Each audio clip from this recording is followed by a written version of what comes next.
राजीव 31 साल का नौजवान लड़का, लेकिन उसे देखकर आपको कभी ऐसा महसूस नहीं होगा कि वो जवान है, क्योंकि ऑफिस की थकान और ईएमआई पर लिया गया मकान उसे हर समय टेंशन देते रहते हैं। अभी 4 साल पहले ही तो उसकी जॉब लगी थी।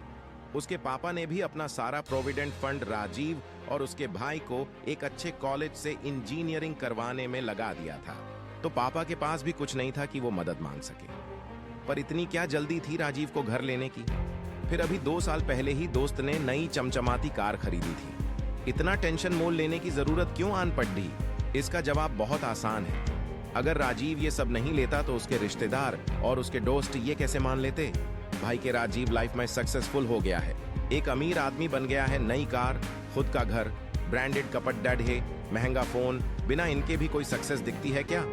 1 लाख की सैलरी में से 30,000 घर की और 12,000 कार की ईएमआई पे करने पर और अपनी जरूरतों पर खर्च करने के बाद जैसे तैसे 20,000 तो वो बचा ही लेता था। इसी दौरान राजीव के पेरेंट्स ने उसकी शादी तय कर दी।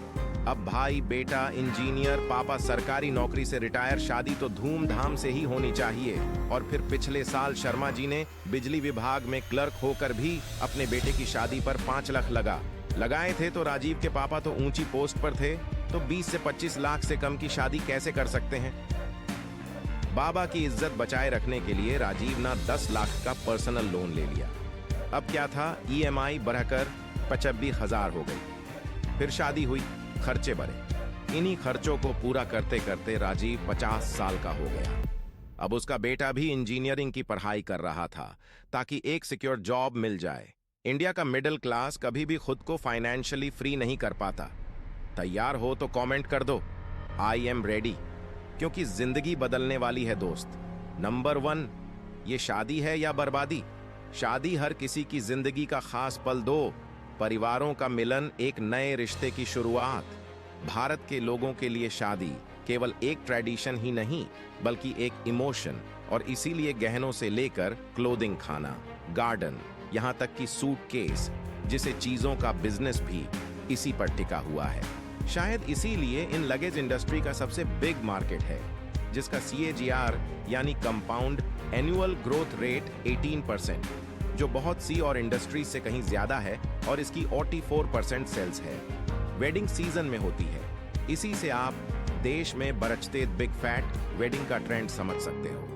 प्री वेडिंग शूट से लेकर हनीमून तक सब कुछ एक्स्ट्रा करने के चक्कर में लोग अपना बजट ही भूल जाते हैं और लोन ले लेकर शादियां करते हैं।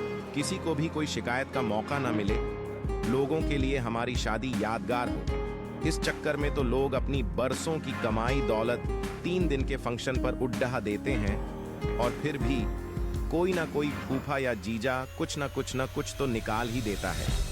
मेरे हिसाब से तो शादी एक नॉर्मल फंक्शन की तरह सेलिब्रेट होनी चाहिए, कुछ चुनिंदा खास दोस्तों और रिश्तेदारों के साथ। पर फिर भी अगर आप एक ग्रैंड वेडिंग चाहते हो तो प्रॉपर फाइनेंशियल प्लानिंग के साथ ही इस एग्जीक्यूट करो, अपना बजट फाइनल करो, और किसी भी सूरत में बजट को एक्सीड मत होने दो, ताकि शादी शादी रहे, बर्बादी ना बन जाए। नंबर 2, अब यू सर हो या यूज हो रहे हो, खाना मंगवाना है और उनको जोमेटो है, न ग्रोसरी चाहिए, बिग बास्केट है, न गरीड है, वॉशिंग मशीन, कपड़ा दूल्हे जो चाहिए आजकल एक क्लिक पर आ जाता है। भारत दुनिया का 2nd लार्जेस्ट ई-कॉमर्स मार्केट है। भारत का 80% मिडिल क्लास है। लोग ऑनलाइन फैसिलिटी के इतने दीवाने हो गए कि 500 मीटर पर जाकर राशन की दुकान से सामान लाने के बजाय ऑनलाइन ऑर्डर करने को प्रोग्रेसिव सोच रखना समझने लगे। भाई ये अमेरिका और दूसरी कंट्रीज में इसीलिए चलाई गई क्योंकि वहां हमारे देश की तरह हर गली में राशन की दुकान और सब्जियों के ठेले नहीं मिलते। फाइनेंस थिंकिंग कभी भी बेहतर कल की ओर जा सकती है। गरीबी तुम्हारी मेहनत की शुरुआत है, अमीरी तुम्हारी मेहनत का परिणाम है।